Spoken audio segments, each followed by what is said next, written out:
Hi, and welcome to 8th grade science. I have the privilege of being your child's science teacher for the year of 2021-22. A little bit about myself is I did graduate from the College of University of North Georgia with a degree in biology and chemistry. So science is kind of my thing. Originally, I didn't want to be a science teacher. I wanted to be a veterinarian, but not just any veterinarian. I wanted to work with zoo animals, lions and tigers and bears. Oh my.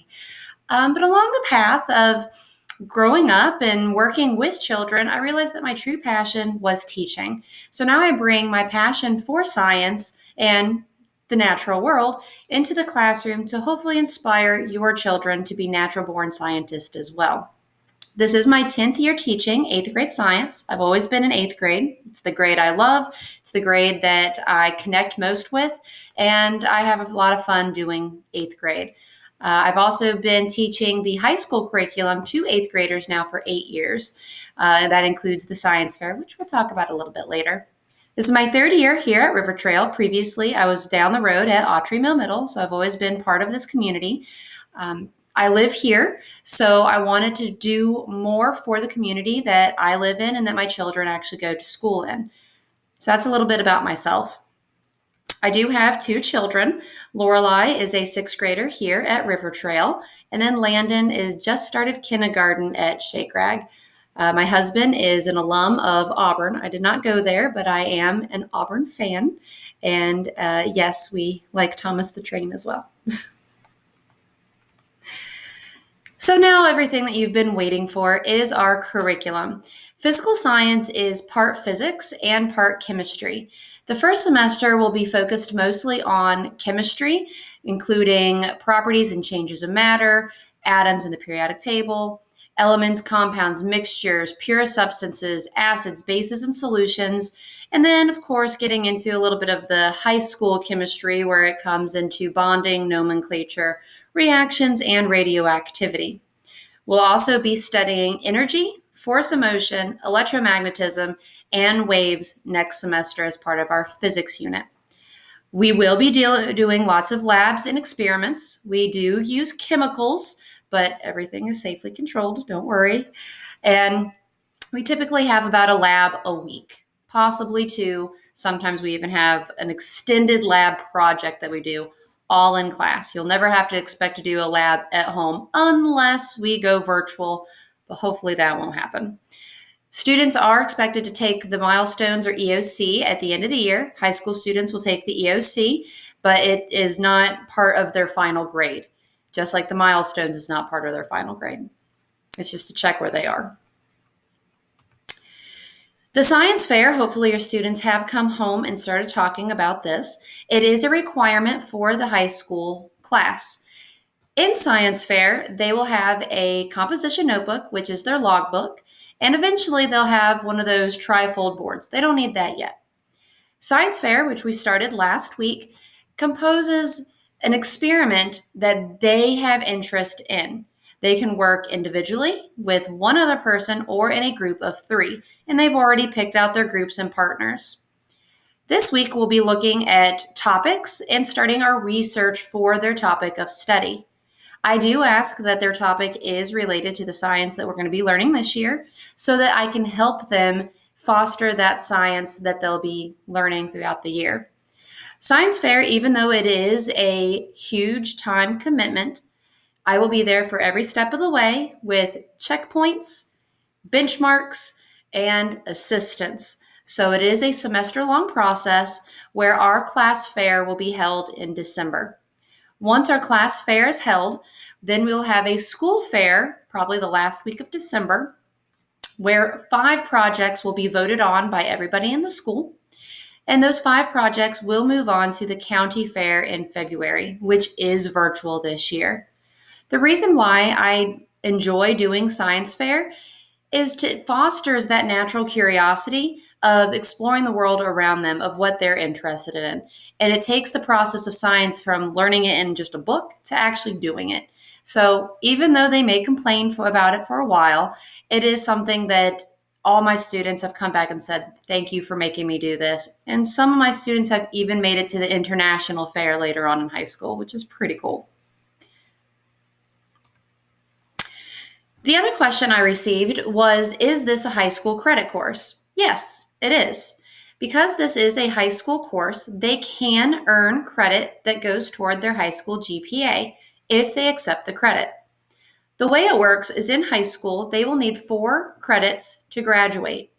If they take a physical science credit in 8th grade, that means they will only need 3 science classes in the rest of high school. Typically, what that means is that will open up their senior year to take a credit of interest or to take an AP course to strengthen their transcript. If they don't take the credit in their 8th grade year, then they would need to take a science their senior year to fulfill that 4 credits.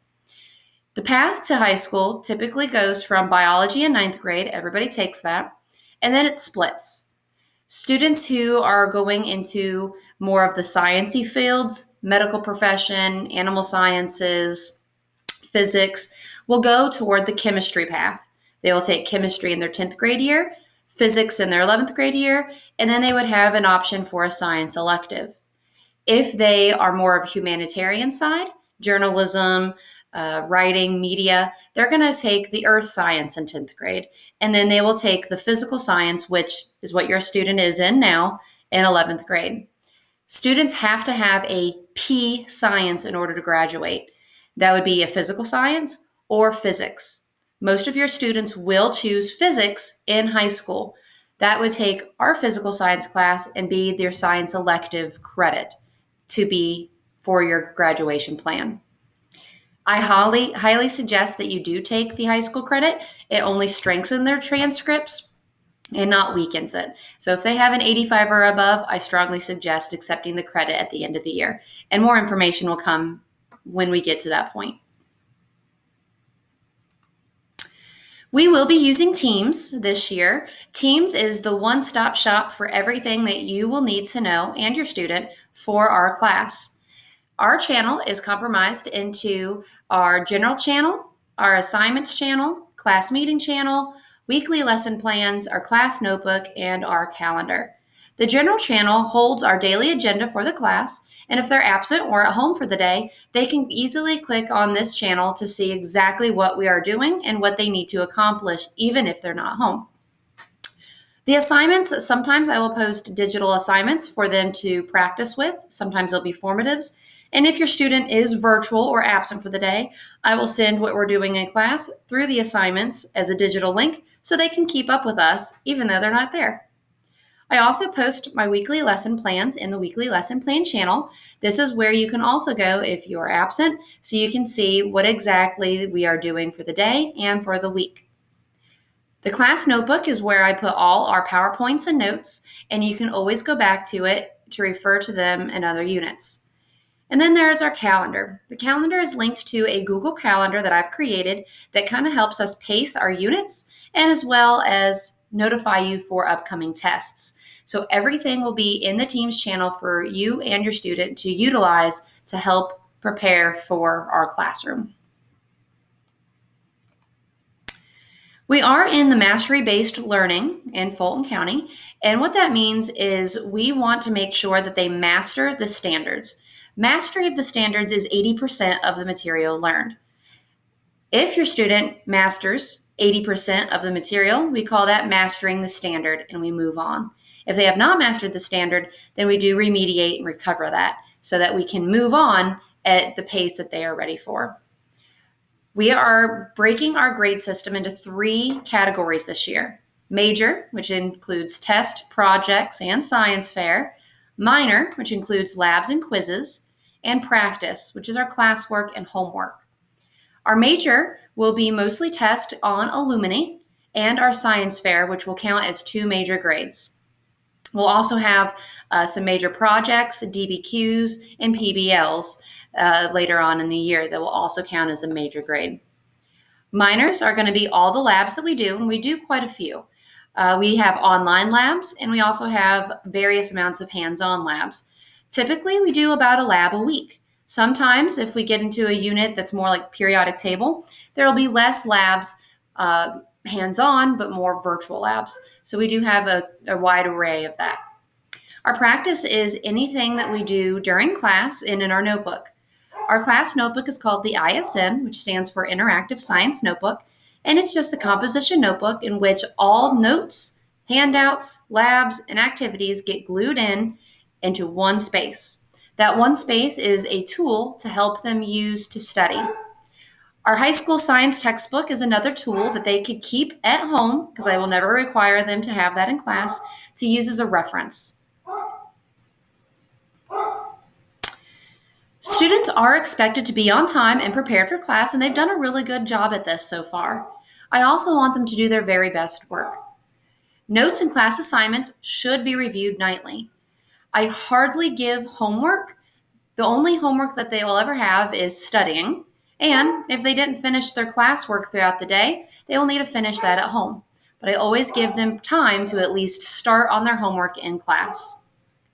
All assignments are important. Usually I get students that ask me, oh, is this for a grade? All assignments are important. I often tell my students that I don't give it to them as busy work.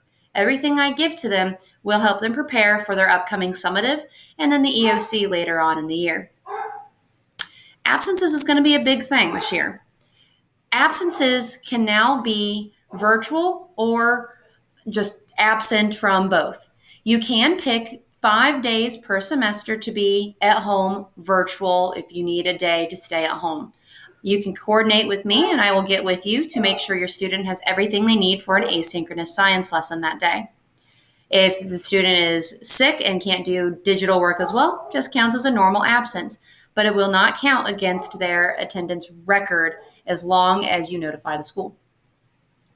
With absences and with COVID still rapidly changing our world, I do ask that please keep your children home if they are feeling sick or under the weather.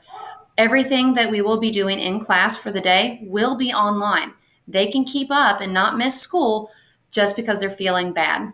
They can stay home, protect themselves, protect your family, and protect us at school, and still stay on top of schoolwork. I'll be more than happy to assist with that. Hopefully I answered all your questions that you have about this course, but if not, there is a link that was also attached to your email that you can fill out for any other questions that you have for me, and I'll be glad to answer them. The best way to get in contact with me is through email, as we don't really have our phones, and my cell phone does not really work in my classroom. And feel free to email with any questions or concerns that you may have. I do have help sessions every Wednesday at 8 a.m. if somebody needs one, or by appointment. I just ask that you give me a one-day heads up just to let me know that you need a help session and I'd like to go. I hope that you learned a lot, and I hope that you found this valuable. And I hope and look forward to getting to know your students more and having a great year in science. Thank you for tuning in.